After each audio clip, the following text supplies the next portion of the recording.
Hello everyone, welcome to our YouTube channel keep it simple.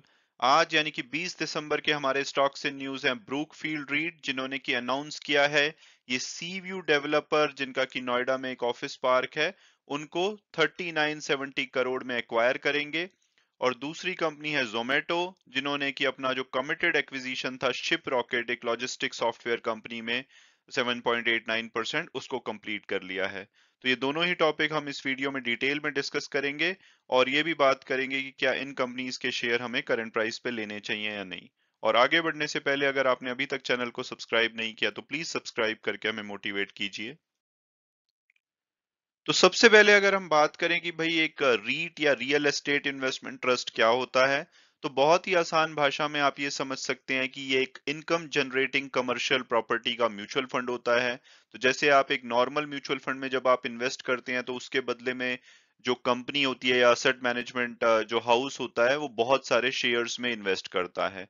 तो रीट में क्या होता है कि जब आप एक रीट में इन्वेस्ट करते हैं तो जो ये कंपनी इसको मैनेज करती है वो बहुत सारी कमर्शियल प्रॉपर्टी में इन्वेस्ट करती है, और उसमें से जो रेंट आता है वो आपको डिविडेंड की फॉर्म में दिया जाता है। इसके अलावा ये स्टॉक एक्सचेंज पे लिस्ट होता है, और जैसे जैसे इसमें कैपिटल एप्रिसिएशन होता है तो आप एक जैसे शेयर में कैपिटल एप्रिसिएशन होता है उसी तरह से इसमें कैपिटल एप्रिसिएशन का भी फायदा ले सकते हैं और डिविडेंड की फॉर्म में रेंट का भी फायदा ले सकते हैं। और अगर आप इस टॉपिक को डिटेल में समझना चाहते हैं कि रीट क्या होता है तो मेरे चैनल पे एक वीडियो है रियल एस्टेट इन्वेस्टमेंट ट्रस्ट के नाम से, उसको आप देख सकते हैं जहां पे मैंने डिटेल में समझाया है कि रीट क्या होता है और ये कैसे काम करते हैं। और अब अगर बात की जाए ब्रूकफील्ड इंडिया रीट की, तो भारत में तीन listed real estate investment trust हैं। पहला है माइंडस्पेस रीट, दूसरा है एम्बेसी रीट और तीसरा है ब्रूकफील्ड इंडिया रीट।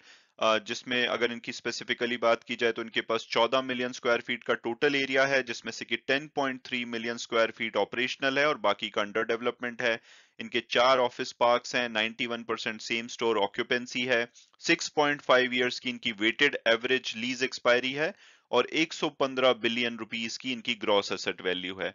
और अगर आप ज्योग्राफिकल इनकी प्रेजेंस देखेंगे तो गुरुग्राम, नोएडा, मुंबई और कोलकाता में है। और अब अगर बात की जाए कंपनी में लेटेस्ट डेवलपमेंट की, तो ब्रूकफील्ड इंडिया रियल एस्टेट ने सैटरडे यानी कि 18 दिसंबर को अनाउंस किया है कि 3970 करोड़ में सी व्यू डेवलपर्स में 100% स्टेक एक्वायर करेंगे। और सी व्यू डेवलपर के पास नोएडा में एक ऑफिस स्पेस है, ऑफिस पार्क है। और जो ये एक्विजिशन की जो फाइनेंसिंग है वो 950 करोड़ के नए इक्विटी शेयर इशू करके की जाएगी, जो कि प्रेफरेंशियल इशू बेसिस पे होंगे। और इनका जो पर शेयर प्राइस होगा वो 294.25 होगा। और इसके अलावा प्रॉपर्टी लेवल डेट लेगी कंपनी 2910 करोड़ का, जो कि 6.78% के इंटरेस्ट पे लिया जाएगा। और अगर इक्विटी शेयर की बात की जाए जो कि प्रेफरेंशियल इशू के बेसिस पे इशू अलॉट किए जाएंगे, इसमें से 495 करोड़ थर्ड पार्टी इन्वेस्टर को इशू किया जाएगा और 455 करोड़ इनके अपने जो स्पॉन्सर हैं ब्रुकफील्ड ग्रुप, उनको इशू किया जाएगा। और अगर बात की जाए थर्ड पार्टी इन्वेस्टर की, तो 495 करोड़ की जो यूनिट्स हैं वो HDFC life insurance, HDFC limited और स्टेट बैंक ऑफ इंडिया को प्रेफरेंशियल इशू के तौर पे अलॉट की जाएगी। और इस एक्विजिशन के बाद जो कंपनी का ओवरऑल ऑपरेटिंग एरिया है वो 14 मिलियन स्क्वायर फीट से बढ़ के 18.6 मिलियन स्क्वायर फीट हो जाएगा, यानी कि उसमें 35% की इंक्रीमेंट देखा जाएगा। इसके अलावा ग्रॉस असेट वैल्यू कंपनी की 34% बढ़ के 15,600 करोड़ रुपए हो जाएगी। हालांकि जो ये एक्विजिशन है और जो फंडिंग है इसकी, इसको अभी यूनिट होल्डर और रेगुलेटरी अप्रूवल रिक्वायर्ड है, और जब ये मिल जाएगी तब कंपनी गो फॉरवर्ड इसको एक्वायर करेगी। और अब अगर बात की जाए हमारी सेकंड कंपनी न्यूज यानी कि जोमेटो की, तो सबसे पहले अगर बात करें कि जोमेटो करती क्या है, तो इसको 2010 में लॉन्च किया गया था। इनका एक टेक्नोलॉजी प्लेटफॉर्म है जो कि कस्टमर्स, रेस्टोरेंट पार्टनर और डिलीवरी पार्टनर को आपस में कनेक्ट करता है। तो कस्टमर को इस प्लेटफॉर्म से क्या फायदा होता है, वो यहाँ पे रेस्टोरेंट को सर्च और डिस्कवर कर सकते हैं। इसके अलावा कस्टमर जनरेटेड जो रिव्यूज होते हैं उसको पढ़ सकते हैं। इसके अलावा अपने रिव्यू लिख सकते हैं, फोटोज डाल सकते हैं, फूड को ऑर्डर कर सकते हैं। इसके अलावा डाइनिंग जो रेस्टोरेंट होते हैं उसमें अपनी टेबल बुक कर सकते हैं और पेमेंट कर सकते हैं। और अगर बात की जाए कि रेस्टोरेंट पार्टनर को इससे क्या फायदा होता है, तो उनको ये industry specific marketing tools provide करते हैं जिससे कि वो अपना बिजनेस ग्रो कर सकते हैं, कस्टमर ग्रो कर सकते हैं। इसके अलावा ये उनके लिए लास्ट माइल डिलीवरी सर्विस करते हैं, यानी कि जो उनके कंज्यूमर है उनको खाना डिलीवर करते हैं। इसके अलावा इनका वन स्टॉप प्रोक्योरमेंट सॉल्यूशन है हाइपर प्योर, जिसके थ्रू ये किचन या रेस्टोरेंट पार्टनर को हाई क्वालिटी इंग्रेडिएंट भी सप्लाई करते हैं। और डिलीवरी पार्टनर की बात की जाए तो उनको ये फ्लेक्सिबल अर्निंग अपॉर्चुनिटीज देते हैं।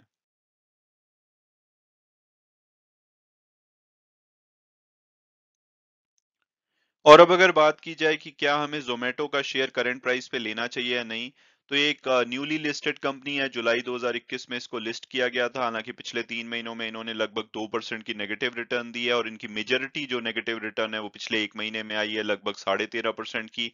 और पिछले एक वीक में भी इनका शेयर 3.7% गिरा है।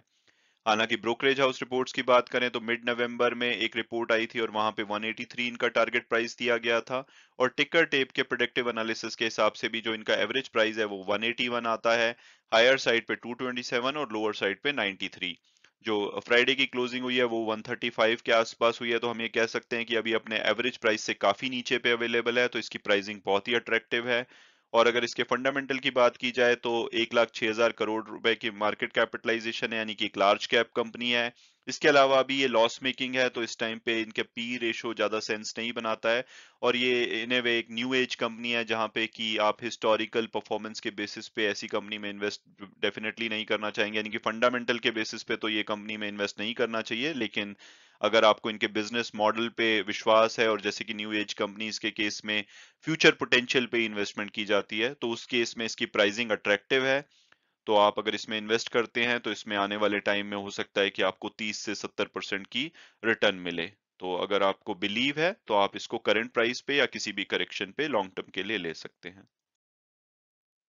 और अब अगर हम वापस ब्रूकफील्ड रीट पे आए और ये बात करें कि करंट प्राइस पे क्या हमें इसका शेयर लेना चाहिए या नहीं, तो ये भी एक न्यूली लिस्टेड कंपनी है। इसको फरवरी 2021 में स्टॉक एक्सचेंज पे लिस्ट कराया गया था, और पिछले 3 महीनों में इन्होंने 15% की बढ़िया रिटर्न दी है।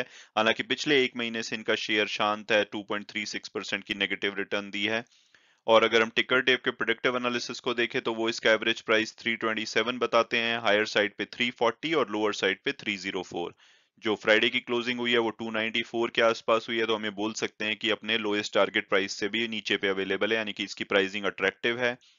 और अगर इनका फंडामेंटल और पीयर्स एनालिसिस देखें तो आपको जैसे मैंने बताया कि तीन ही listed real estate investment trust हैं जो कि स्टॉक एक्सचेंज पे लिस्टेड है। इसमें से ब्रूकफील्ड सबसे स्मॉल है, यानी कि एक स्मॉल कैप है। इसके अलावा माइंड स्पेस और एम्बेसी बड़े हैं। और अगर पी रेशो और पीबी रेशो देखी जाए तो इनकी अट्रैक्टिव है, ठीक ठाक लगती है। हालांकि माइंड स्पेस रीट सबसे ज्यादा अट्रैक्टिव लगता है। तो ओवरऑल इनको आप एक डिफरेंट या रेगुलर स्टॉक के साथ कंपेयर नहीं कर सकते। इनका मॉडल डिफरेंट होता है। यहाँ पे जैसे कि आप एक कमर्शियल प्रॉपर्टी में इन्वेस्ट करना चाहते हैं लेकिन उन सब झंझट से बचना चाहते हैं, उसको मैनेज करने के, किराएदार से डील करने के, तो आप इनके थ्रू उसमें इन्वेस्ट कर सकते हैं। तो ये आपको लगभग 6% के आसपास डिविडेंड की फॉर्म में रेंट दे देंगे, और इनकी थोड़ी बहुत कैपिटल एप्रिसिएशन होती है। लेकिन आप ऑन एन एवरेज मान सकते हैं कि 10 से 15% या 12 से 15% एक साल का आप ये मान के चलिए। तो अगर आप अपनी इन्वेस्टमेंट को डाइवर्सिफाई करना चाहते हैं तब आप इस प्रोडक्ट में कीजिए। अदरवाइज आप अगर आप सोच रहे हैं कि आपको 100% रिटर्न देगा या 80%, तो ऐसा नॉर्मली नहीं देखा जाता है अनलेस कि कोई प्रॉपर्टी प्राइसेस बहुत ज्यादा बढ़ जाएं। हालांकि कोविड की वेव के बाद ये कंपनीज थोड़ी प्रेशर में है, तो ये अभी अट्रैक्टिव प्राइस पे अवेलेबल हैं। अगर जब सब चीजें नॉर्मल होती हैं, वापस ऑफिस खुलने लगते हैं, तो शायद इनका प्राइस काफी बढ़ जाए। तो ये एक अच्छी अपॉर्चुनिटी हो सकती है। तो मेरी पर्सनल ओपिनियन में आपको कुछ ना कुछ पोर्शन अपनी इन्वेस्टमेंट का ऐसे पोर्टफोलियो में भी डाइवर्सिफाई करना चाहिए, क्योंकि आप ये बिना झंझट के आप commercial property in A way own कर सकते हैं। और अब अगर बात की जाए कि इन तीनों कंपनीज में बेस्ट कौन सी है, तो अगर मैं कुछ बेनिफिट्स बताऊं तो ब्रुकफील्ड रीट जो है इनकी हाईएस्ट डिविडेंड यील्ड है, यानी कि जो ये डिविडेंड पे करते हैं वो उसमें यील्ड सबसे ज्यादा है। इनकी ऑक्यूपेंसी रेट भी काफी अच्छी है। और माइंड स्पेस रीट की बात की जाए तो उनका जो डिस्ट्रीब्यूशन है वो हाईएस्ट है। इसके अलावा उनका लोन टू वैल्यू लोएस्ट है। और जो अगर ज्योग्राफिकल प्रेजेंस की बात की जाए तो ब्रूकफील्ड और एम्बेसी जो हैं वो उनके जैसे ब्रूकफील्ड का 52% एनसीआर रीजन में इन्वेस्टमेंट है और एम्बेसी का बेंगलोर में 72% है। वहीं माइंड स्पेस जो है वो डाइवर्सिफाइड है, उनकी 4 बड़ी सिटी में काफी अच्छी इन्वेस्टमेंट है। तो अगर हम समराइज करें तो अगर आप कंजर्वेटिव इन्वेस्टर हैं तो माइंड स्पेस आपके लिए एक अच्छी चॉइस हो सकता है, और अगर आप एग्रेसिव इन्वेस्टर हैं तो ब्रूकफील्ड रीट आपके लिए एक अच्छी चॉइस हो सकता है, जो आने वाले टाइम में आपको बढ़िया रिटर्न दे सकता है। तो मेरी पर्सनल ओपिनियन में तो मैं अपने पोर्टफोलियो का कुछ पोर्शन इस इंस्ट्रूमेंट में डेफिनेटली रखना चाहूंगा। हालांकि वीडियो क्लोज करने से पहले मैं हमेशा की तरह डिस्क्लेमर दूंगा कि जो भी व्यूज थे वो मेरे पर्सनल थे। अगर आप किसी भी शेयर में इन्वेस्ट करना चाहते हैं तो अपने फाइनेंशियल एडवाइजर की एडवाइस के बाद अगर आप कंफर्टेबल फील करते हैं तभी आप उसमें इन्वेस्ट कीजिए। Thanks so much for watching the video and God bless you all.